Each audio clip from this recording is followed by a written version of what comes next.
Bonjour, bienvenue sur MEDEF TV depuis l'université d'été du MEDEF à Jouy-en-Josas. Et c'est maintenant notre rendez-vous avec l'invité politique. Notre invité Henri Weber, bonjour. Bonjour. Alors vous êtes eurodéputé, socialiste, plutôt fabiusien. Je suis aubriste. Aubriste, bien sûr. Socialiste. Alors, on va parler d'Europe ensemble. Aujourd'hui, la thématique de l'université d'été, l'une des thématiques abordées, c'était monde à l'envers, monde à l'endroit. Tout d'abord, est-ce que vous avez l'impression que le monde d'aujourd'hui est un monde à l'envers? Écoutez, vous connaissez. Vous avez fait du tricot, comme tout le monde? Non. Non, vous avez tort, c'est très utile. Je pense penserais. d'hiver, oui. Alors, c'est une maille à l'envers, une maille à l'endroit. Le monde est toujours à l'envers et à l'endroit, parce que c'est ce que disait Schumpeter sur la destruction créatrice. À la fois, il se décompose et il se recompose, à la fois, il se détruit et il se crée. Eh bien, on est exactement dans cette situation. Un nouveau monde émerge, d'ailleurs, marqué par l'émergence des émergents et le déplacement du centre de gravité de l'économie mondiale vers le Pacifique et vers l'Asie. Bon. Ça nous pose des problèmes, évidemment, mais des problèmes qui ne sont pas du tout insolubles. Et dans ce nouveau monde multipolaire, l'Union européenne doit constituer un pôle autonome et un pôle rayonnant. Alors l'Union européenne, elle est quand même passée assez près de la correctionnelle sur ces 2 dernières années avec la crise. On a vu l'euro extrêmement en danger. D'abord, est-ce qu'aujourd'hui, vous considérez qu'elle est tirée d'affaire? Écoutez, c'est pas seulement l'Union européenne qui est passée près de la correctionnelle, comme vous dites. C'est le monde entier, c'est l'économie mondiale. Moi, j'ai beaucoup d'amis qui travaillent dans la finance, même à des niveaux très importants. Je vous assure qu'au lendemain du krach de Lehman Brothers, ils étaient livides. Et ils le sont restés pendant quelques semaines. Ils ont vraiment senti passer le vent du boulet. Et on était à 2 doigts de la crise systémique. Alors les politiques ont fait ce qu'il fallait faire. Ils ont pris leurs responsabilités. Ils n'ont pas réédité les erreurs de 1929-1930. Ils ont mis énormément d'argent dans le jukebox. Ils ont fait repartir la machine. Et les Européens en première ligne. L'idée du G20 vient de là, d'ailleurs. Est-ce que vous avez l'impression, justement, que cette crise a renforcé le développement de l'Europe? Alors, en tous les cas, cette crise a fait prendre conscience, de façon très aiguë, du fait qu'aucune de nos nations moyennes, de nos vieilles nations européennes, n'est à la dimension du monde du XXIe siècle. Le XXIe siècle est un monde d'États-continents. C'est la Chine, c'est l'Inde, c'est le Brésil, l'Afrique du Sud, bien d'autres, la Russie qui renaît. Bien, nous autres Français, nous faisons beaucoup d'enfants, tant mieux, on peut être fiers. Mais du haut de nos 65 millions de concitoyens, avec nos petits bras musclés, c'est très important, mais ça ne fait pas encore le poids.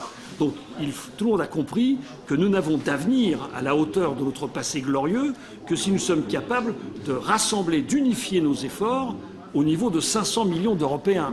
Et c'est cette prise de conscience qui s'était un peu affaiblie dans la période des années 90, parce que le danger soviétique avait disparu, parce que tout le monde pensait, enfin tout le monde, les néolibéraux pensaient que les marchés avaient une aptitude à l'autorégulation et qu'il n'était donc pas nécessaire d'avoir un régulateur de type politique.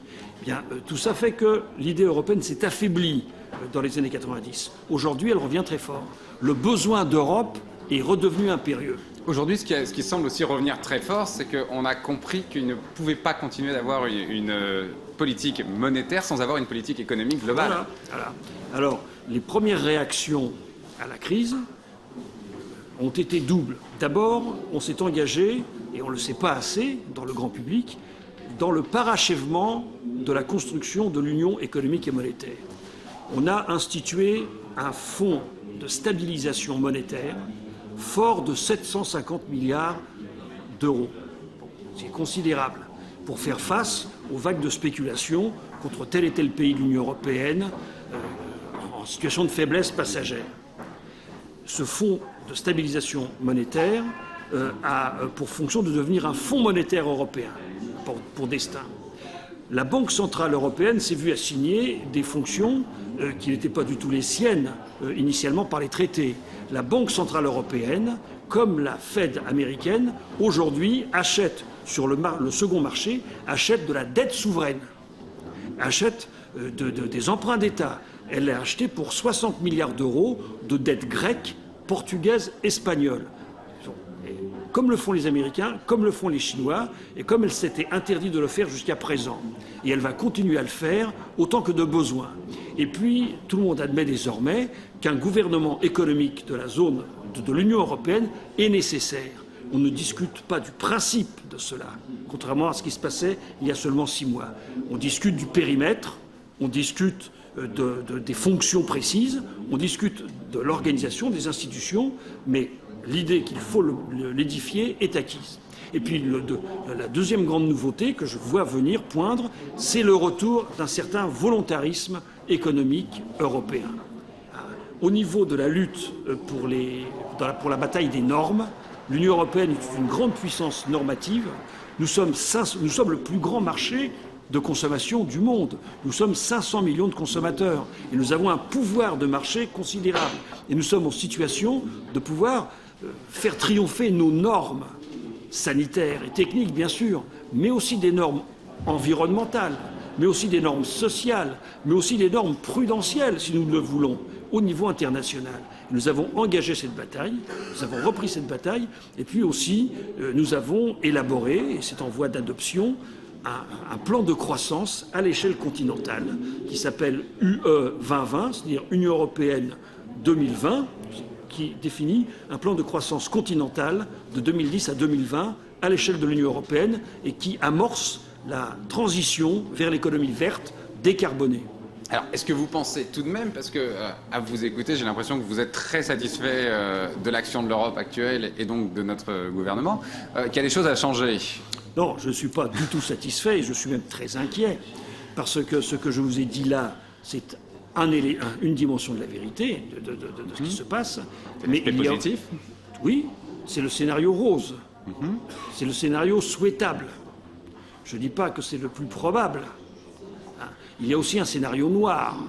Et le scénario noir est celui de la lente mais inexorable désagrégation de la zone euro, de l'euro, puis de l'Union européenne. Parce que si tous nos gouvernements s'engagent simultanément dans des plans d'austérité et de rigueur, on risque de replonger dans la récession, personne ne va pouvoir se désendetter, des États nombreux vont faire défaut, et à partir de là, des États vertueux comme l'Allemagne ou comme les États d'Europe du Nord vont dire « nous, on ne prend pas la responsabilité de ces dettes » et vont sortir du jeu. Ça, c'est un scénario possible aussi. Alors, ce que nous voulons faire, c'est conjurer le scénario noir et faire advenir le scénario rose, ce qui est le plus plausible. Le vœu de tous. Voilà. Henri Weber, merci beaucoup d'être venu témoigner à cette université d'été du MEDEF. Au revoir.